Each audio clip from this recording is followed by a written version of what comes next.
Hi, good morning. Have a wonderful and fruitful day. Let us thank the Lord for His good and His love endures forever. Let me share to you today the words of wisdom.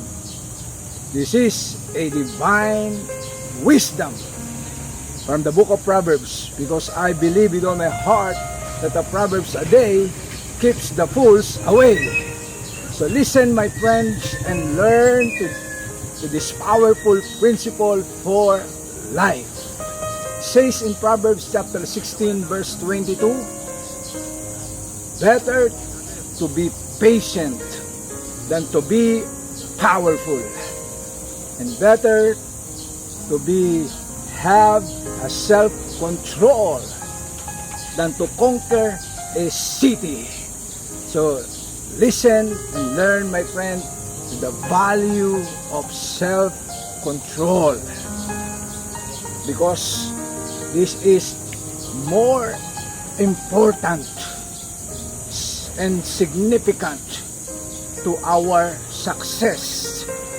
Self-control or self-discipline means that you will put a limit to your emotions, especially to your negative emotions, so that you can do what is right and what is good.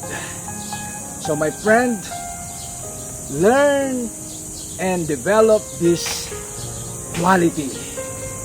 And in fact, this is a fruit, or one of the fruit of the Holy Spirit.